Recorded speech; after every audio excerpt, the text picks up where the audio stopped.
Hi అండి అందరికీ నోరూరించి చింతకాయ పచ్చడి ఎలా చేయాలో చూసేద్దాం రండి.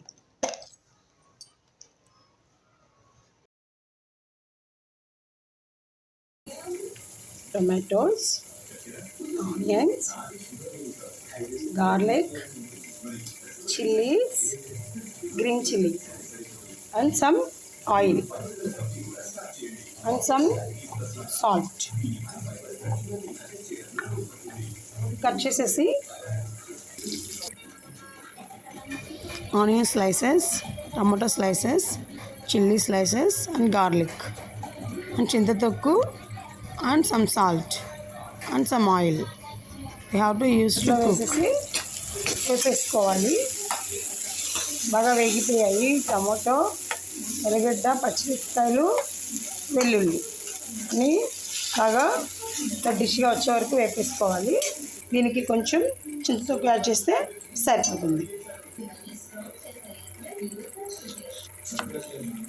ఈ మాత్రం క్వాంటిటీ యాడ్ చేసుకుంటే సరిపోతుంది. దీంతో ఇంకొంచెం 2 స్పూన్స్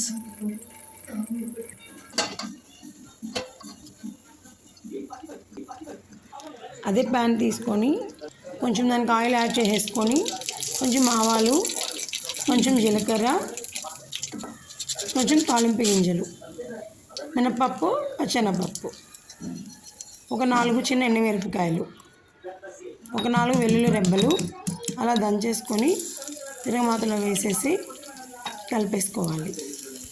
ఇందాక వేయించి పెట్టుకునే టమాటా ఎర్రగడ్డని మిక్సీలో జార్లో వేసి అలా పేస్ట్ చేసేసుకోవాలి. అంటే చింతతొక్కు అన్నీ కలిపి మిక్స్ చేసుకున్నాం కదా, అలా పేస్ట్ చేసేసుకొని ఆ తిరగమాత గింజని కలిపేసుకుంటే మనకి చింతకాయ పచ్చడి రెడీ అండి. దీన్ని ఇలా మనం స్టోర్ చేసేసుకోవచ్చు ఒక ఎయిర్ టైట్నింగ్ గ్లాస్ బౌల్లో. మనం తిరగమాత వేసుకున్న గిన్నెలోనే కొంచెం పచ్చడి ఉంటుంది కదండి, దాంట్లో కొంచెం అన్నం తీసుకొని వేడివేడిగా మనం కొంచెం నెయ్యి వేసుకొని మిక్స్ చేసుకొని అలా తీసుకున్నామంటే చాలా టేస్టీగా ఉంటుంది. మీరు ట్రై చేయండి. ఇలా కొంచెం పైన ఆనియన్స్, చిల్లీస్ స్ప్రింకిల్ చేసుకొని తింటే ఇంకా టేస్టీగా ఉంటుంది. Thank you. Please subscribe my channel.